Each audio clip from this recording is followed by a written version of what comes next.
नमस्कार साथियों, स्वागत है आपका जीएस आईक्यू में। और इस वीडियो में हम देखेंगे ईओ आरओ के जो एग्ज़ाम है उसमें पार्ट बी से संबंधित जितने भी क्वेश्चन बन सकते हैं। पार्ट बी में क्या पूछा जाएगा? नगरपालिका एक्ट, ठीक है, नगरपालिका एक्ट 2009। तो इससे जितने भी क्वेश्चन संभव हो सकते हैं, बन सकते हैं, वो हम डेली क्वेश्चन देखेंगे और ये सीरीज रहेगी। और इसके अंदर जो है डेली के अपन 10 या 15 क्वेश्चन करेंगे, ठीक है। तो चलिए स्टार्ट करते हैं वीडियो को। आप साथ साथ पेन कॉपी लेकर के बैठें और साथ साथ आंसर दें। मैं आपको इतना ही वक्त दूंगा क्योंकि अगर ज़्यादा वक्त देंगे तो वीडियो लंबा हो जाएगा, ठीक है। तो इसलिए मैं प्रश्न को 2 बार पढ़ूंगा, इतने में आप अपना कमेंट बॉक्स में अपना उत्तर दीजिए, ठीक है। तो नगरीय संस्थाओं के गठन के बारे में सही सुमेलित है, तो बताओ कौन सा आंसर होगा इसका। जल्दी से आप कमेंट बॉक्स में इसका आंसर बताइए। पहला ऑप्शन है मद्रास नगर निगम 1687 में स्थापना हुई, कलकत्ता नगर निगम की 1726 में, माउंट आबू के 1864 में, या फिर उपयुक्त सभी। तो इसका जो आंसर होगा वो होगा उपयुक्त सभी। और जब मैंने पहले आपको भारत में नगरपालिका का इतिहास पढ़ाया था तब मैंने आपको बताया था कि मद्रास नगर निगम की स्थापना सबसे पहले कब की गई थी, और ये 1687-88 में की गई थी। उसके बाद इन्होंने बम्बई और कलकत्ता में 1726 में स्थापना की थी, और अपने राजस्थान में कब की गई थी? 1864 में, माउंट आबू में, ठीक है। तो देखते हैं, आप नेक्स्ट क्वेश्चन की तरफ बढ़ते हैं। नेक्स्ट क्वेश्चन अपना यही है। अब इसका आंसर तो आप बिल्कुल आना चाहिए आपको, क्योंकि मैंने जब राजस्थान में नगरपालिका का इतिहास पढ़ाया था तब भी ये बताया था, ठीक है। और अभी हम चर्चा भी कर चुके हैं, तो मुझे लगता है शायद ये क्वेश्चन रिपीट हो गया है। तो राजस्थान की प्रथम नगरपालिका का गठन किया गया था, इसका आंसर सबका सही होना चाहिए। बताओ, 1861, 1864, 1884 और 1895। तो इसका जो आंसर होगा वो होगा 1864 में। अब नेक्स्ट क्वेश्चन देखते हैं। राज्य की प्रथम नगरपालिका का गठन कहाँ किया गया? तो इसका भी जब अपन राजस्थान का इतिहास पढ़ा था, राजस्थान में नगरपालिका का इतिहास पढ़ा था, तब हमने चर्चा की थी कि राजस्थान की जो प्रथम नगरपालिका है वो कहाँ गठन की गई थी? माउंट आबू में 1864 में। उसके बाद 1866 में अजमेर में, और जयपुर में कब की गई थी? 1869 में, क्योंकि क्या है, पर्यटन स्थल है। पर्यटन को देखते हुए यहाँ पर सबसे पहले नगरपालिका की स्थापना की गई थी। अब बढ़ते हैं नेक्स्ट क्वेश्चन की तरफ। अगला क्वेश्चन देखिए, स्थानीय स्वशासन का मेगना कार्टा कहा जाता है। अब ये क्वेश्चन का आंसर बताओ आप जल्दी से। स्थानीय शासन का मेगना कार्टा कहा जाता है। ऑप्शन है लिटन प्रस्ताव, मेयो प्रस्ताव, रॉयल कमीशन और रिपन प्रस्ताव। तो इसका आंसर क्या होगा? तो इसका आंसर होगा रिपन प्रस्ताव। रिपन प्रस्ताव ने देखो बात की थी कि जो स्थानीय जो नगर पालिकाएँ हैं, नगरीय निकाय हैं, उनमें निर्वाचन की व्यवस्था की जाए, ठीक है। तो यहाँ से ये प्रॉपर ढंग से होना स्टार्ट हो गया था। और ये जो प्रस्ताव लेकर आया था रिपन प्रस्ताव, इसको इसीलिए स्थानीय स्वशासन का मेगना कार्टा भी कहते हैं। और रिपन को क्या कहते हैं? जनक। स्थानीय स्वशासन का जनक कहा जाता है भारत में रिपन को, तो ये भी याद कर लेना आप। उसके बाद नेक्स्ट क्वेश्चन अपन देखते हैं कि नगरीय निकायों के संदर्भ में संविधान में प्रयुक्त शब्द है। नगरीय निकायों के संदर्भ में संविधान में कौन से शब्द का प्रयोग किया गया है? ये क्वेश्चन एसआई में भी पूछा गया था, ठीक है, आरएस में भी पूछ लिया गया है, और संभावना है कि ईओआरओ में भी पूछा जाएगा, क्योंकि काफ़ी एग्जाम्स में रिपीट हो चुका है, ठीक है। तो प्रथम जो ऑप्शन है वो है स्थानीय निकाय, स्थानीय शासन, स्थानीय स्वशासन और नगरीय व्यवस्था। तो इसमें आप देखिए कि कौन सा आएगा। आप जल्दी से इसका आंसर बताइए, कमेंट कीजिए जल्दी से इसका आंसर। हाँ, तो इसका आंसर होगा स्थानीय स्वशासन, ठीक है। इसका सही आंसर होगा स्थानीय स्वशासन। अब नेक्स्ट क्वेश्चन देखते हैं। राजस्थान नगरपालिका कानून 2009 में नगरपालिका का अर्थ क्या है? मतलब नगरपालिका से क्या तात्पर्य है, नगरपालिका में क्या क्या सम्मिलित है, तो ये आपको बताना है।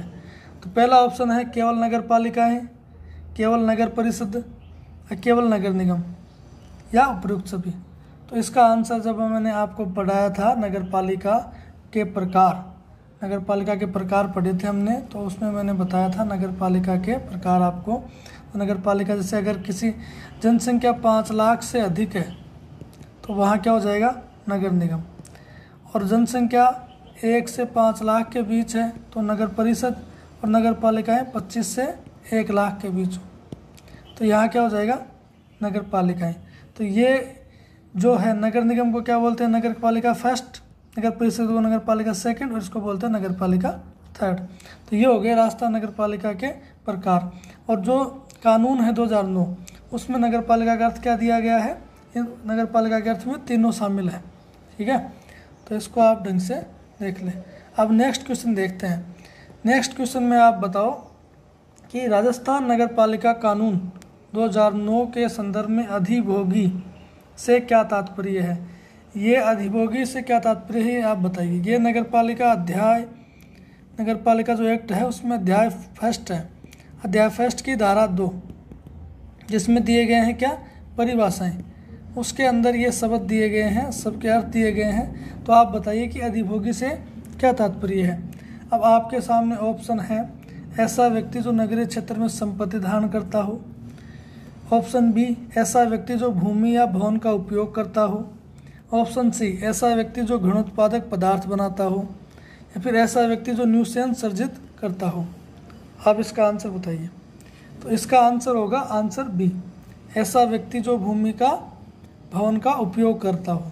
ठीक है, अधिभोग मतलब उपभोग करना, तो उपयोग करना। अब नेक्स्ट क्वेश्चन आप देखिए, प्रश्न है 8, नगर पालिकाओं द्वारा इनमें से किसका प्रबंधन नहीं किया जाता है। तो मैंने जब आपको नगर पालिकाओं का भारत में विकास पढ़ाया था तो उसमें नगर पालिकाओं के कार्य बताए थे। ठीक है, तो अब इसका आंसर बताओ आप। नगर, इसमें ऑप्शन है पहला, नगर पालिका ठोस अपशिष्ट और जैव चिकित्सा अपशिष्ट, खतरनाक औद्योगिक कचरे का निस्तारण और गैर खतरनाक घरेलू कचरे का निस्तारण। तो इसमें देखो, ठोस अपशिष्ट का भी करता है, जैव चिकित्सा अपशिष्ट का भी करता है, और गैर खतरनाक जो घरेलू कचरा, कचरे की गाड़ी आती है वो लेके जाती है, उसका भी करता है। लेकिन जो खतरनाक औद्योगिक कचरे का जो निस्तारण है वो ये नगर पालिका नहीं करती है, वो उद्योगों को अपने हिसाब से करना पड़ता है। नेक्स्ट क्वेश्चन देखिए आप। नेक्स्ट क्वेश्चन है कि राजस्थान लोकल फंड ऑडिट कानून किस वर्ष का है। तो ये बताओ आप जल्दी से। फर्स्ट में जो धारा 2 है उसमें परिभाषाएं दी हुई है, उसमें एक परिभाषा दी हुई है संपरीक्षक की। ठीक है, ऑडिटर की। तो जो संपरीक्षक है उसकी परिभाषा कहाँ से ली गई है या कौन है ये, तो ये लोकल फंड ऑडिट कानून जो है 1954 का है और यहाँ से इसकी परिभाषा ली गई है। तो इसका आंसर हो जाएगा 1954। नेक्स्ट क्वेश्चन है, म्युनिसिपल सॉलिड वेस्ट रूल्स किस वर्ष जारी नहीं किए गए। किस वर्ष जारी नहीं किए गए, ये आपको बताना है किस वर्ष जारी नहीं किए गए। नहीं, जैसे भी ऐसे वर्ड आए उनको अंडरलाइन कर लिया करो। तो बताओ आप। तो इसका आंसर हो जाएगा 2008। अब देखते हैं नेक्स्ट क्वेश्चन। नेक्स्ट क्वेश्चन है, नगरीय निकायों के पदाधिकारियों का कार्यकाल होता है। कार्यकाल बताओ।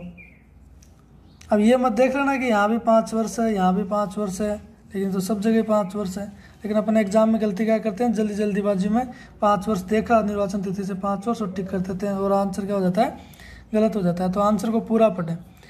पहला ऑप्शन है निर्वाचन तिथि से 5 वर्ष, तो ये तो नहीं होगा। दूसरा ऑप्शन है प्रथम बैठक से 5 वर्ष, ये भी नहीं है। 5 वर्ष तक, ये भी नहीं होगा। ये होगा शपथ तारीख से 5 वर्ष तक।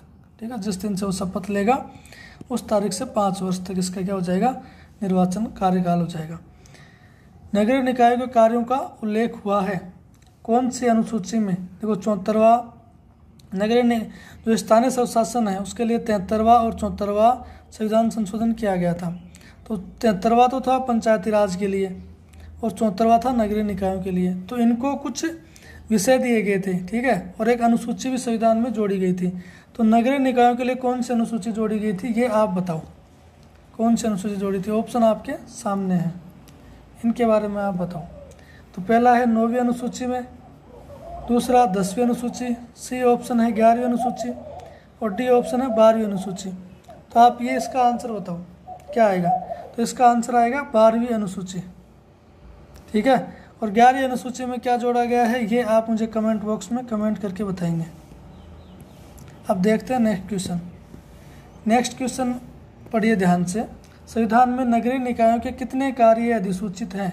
कितने कार्य इनको सौंपे गए हैं नगरीय निकायों को, ये आपको इसमें बताना है। तो ऑप्शन देख लीजिए, ऑप्शन 1 में 21 है, बी में 18 है, सी में 15 है, डी में 29 है। तो इसका आंसर हो जाएगा बी, 18 कार्य नगरीय निकायों को सौंपे गए हैं। अब आपको कमेंट बॉक्स में कमेंट करके बताना है कि पंचायती राज संस्थाएं हैं उनको कितने कार्य सौंपे गए हैं, ये आपको कमेंट में बताना है। ठीक है। संविधान में निहित नगरीय निकायों के कार्य, प्रश्न नंबर 14 देखिए, संविधान में निहित नगरीय निकायों के कार्य हैं कौन कौन से हैं। ठीक है, तो ये आपको बताना है कौन कौन से कार्य हैं। तो नगरीय नियोजन करना, भू उपयोग का नियमन करना, ठीक है, ये भी है। जन्म मृत्यु विवाह पंजीयन करना, ये भी है। इलेक्ट्रॉनिक सुविधा की व्यवस्था करना, ये भी है। ठीक है, तो ये इसका आंसर उपयुक्त सभी, तो इसका आंसर हो जाएगा उपयुक्त सभी, जो कि मैंने ऑप्शन में नहीं डाला है शायद। हाँ, तो ये बाई मिस्टेक हो गया, वन मिस्टेक है। मैंने एक ऑप्शन और बनाना चाहिए था मुझे, 5वां कि उपयुक्त सभी। तो ये सभी कार्य किसके हैं, संविधान में निहित नगरीय निकायों के कार्य हैं। अब ये क्वेश्चन स्थानीय शासन का मैग्ना कार्टा कहा जाता है। ये क्वेश्चन शायद रिपीट हो गया है, लेकिन इसका आंसर आपको आता है। ठीक है, तो आप ये मुझे कमेंट बॉक्स में कमेंट करके बताएंगे। ठीक है, मिलते हैं नेक्स्ट वीडियो में। और इस वीडियो में देखो हमने 15 क्वेश्चन किए हैं। ठीक है, और ऐसे ही डेली के 15 क्वेश्चन हम करेंगे। ठीक है, तो आप कमेंट बॉक्स में कमेंट करके बताएं कि आपको क्वेश्चन कैसे लगे, या फिर क्वेश्चन का और डिफ़िकल्ट लेवल बढ़ाएं, क्वेश्चन को डिफ़िकल्ट करें।